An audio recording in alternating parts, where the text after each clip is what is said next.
Hello, hello les amis, je vous retrouve pour cette deuxième vidéo que je vous propose sur le thème pourquoi donc vous restez dans le job que vous avez actuellement, même si celui-ci ne vous correspond plus ou en tout cas qui ne vous correspond pas pour certains.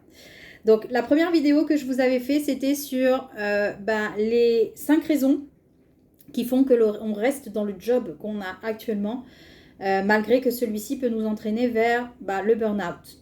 Donc ça, je vous invite en tout cas, soit ici, soit là, vous verrez la vidéo qui apparaîtra, donc à regarder la première vidéo si vous voulez prendre depuis le début. En tout cas, la deuxième vidéo que je vous fais aujourd'hui va traiter la question de pourquoi on a tant de mal en fait à prendre la bonne décision pour soi lorsque on n'est plus en phase avec le travail qu'on exerce.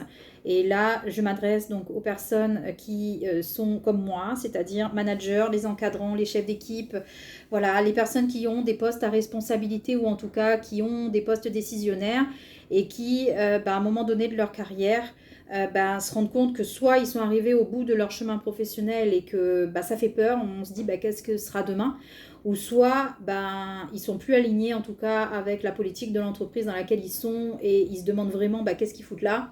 Comme moi, j'ai pu me poser la question à de nombreuses reprises et que j'ai souvent occulté d'écouter ma petite voix que j'avais dans la tête parce que il y avait ces 5 raisons que j'ai expliquées dans la première vidéo qui faisaient que je ne passais pas à l'action.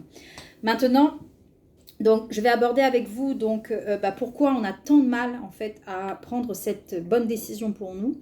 Et par rapport au sujet que j'évoquais, c'est-à-dire une fois qu'on est à cette étape-là de sa vie, on va parfois se confier à des amis ou à des gens qu'on estime et les retours qu'on peut avoir, et ça a été mon cas en me disant mais mon Dieu, tu as l'air tellement mal en fait Sandrine, tu ressasses tellement de choses qui sont liées à ton parcours professionnel ou à ce que tu vis aujourd'hui professionnellement, mais vas-y change quoi, vas-y change de boulot, tu as des capacités, pourquoi tu te lances pas? C'est facile et je remercie aussi à ceux qui ont pu me donner ces conseils-là parce que sur le moment, honnêtement, je ne vous ai pas écouté parce que j'avais tout ce bullshit que je pouvais me dire en me disant non, les fausses excuses, que je ne peux pas le faire.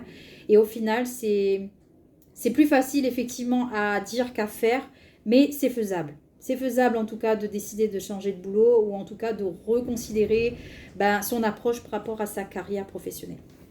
Donc, là, dans la vraie vie, c'est certes au quotidien une évidence de se dire qu'on n'est plus à sa place dans le travail qu'on exerce, mais la faute, en fait, si on regarde bien et on va 2 minutes sur cette vidéo, rejeter un petit peu la faute, même si la faute que le coupable que je vais vous donner, il est ni plus ni moins que là, sur vous, dans votre corps, c'est effectivement le ciboulot.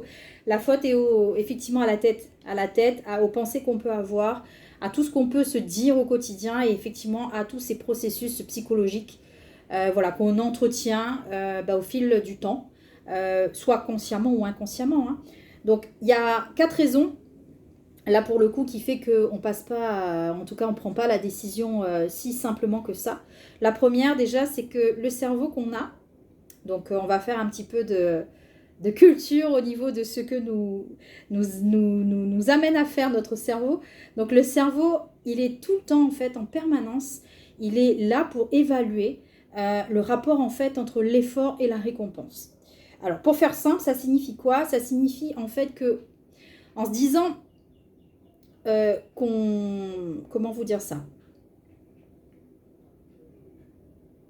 On sait en fait que ce boulot, il n'est plus fait pour nous, ou en tout cas qu'on est arrivé au bout de ce qu'on pouvait donner à son employeur ou en tout cas au travail qu'on exécute et qu'on exerce.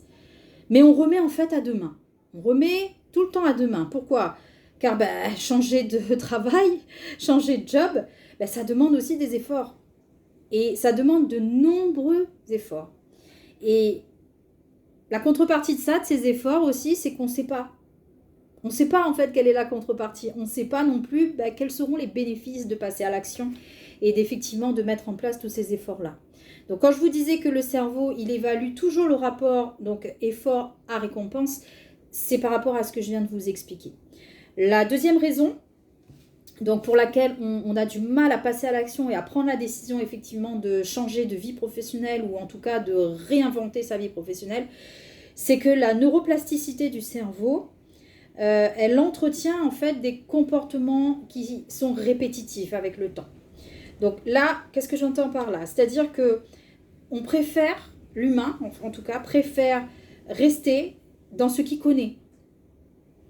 Donc là, ça va vous parler. Vous aimez rester, comme moi je l'ai fait pendant des années, rester dans cette exécution qu'on a de son métier. On sait prendre des décisions par rapport à son métier, on sait avoir la posture, on sait avoir le charisme, on sait être en action par rapport au travail qu'on exerce.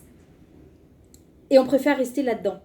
Voilà. On préfère faire ce qu'on sait faire. On préfère rester en maîtrise de ce qu'on maîtrise.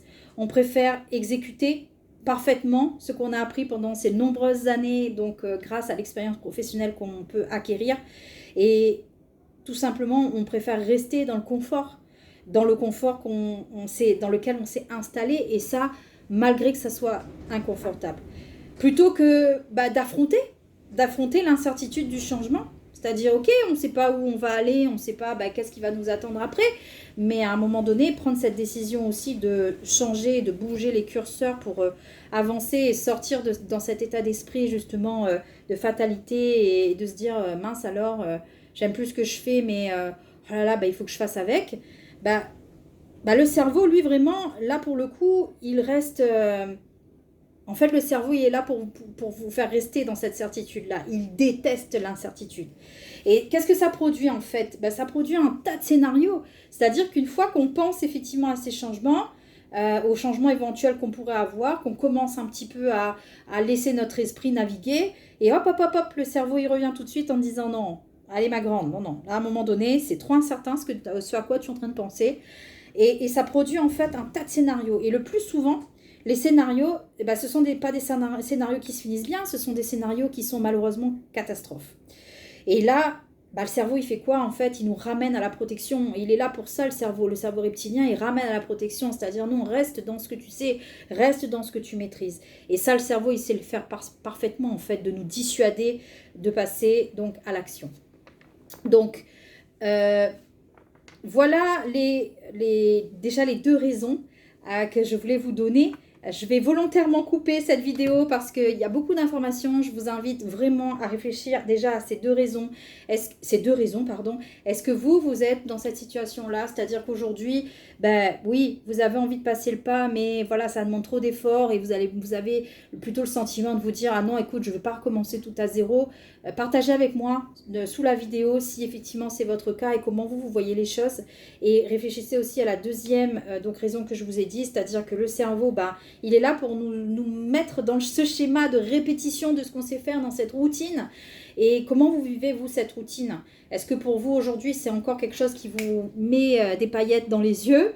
Ou bien au contraire, c'est une routine aujourd'hui que vous trouvez lassante, que vous trouvez même déroutante, et que vous pouvez trouver aussi, ça peut vous faire peur quelque part. Voilà, donc... voilà l'issue de cette deuxième vidéo, et vous allez avoir la deuxième vidéo bis, on dira, dans quelques temps. Allez, ciao, bye.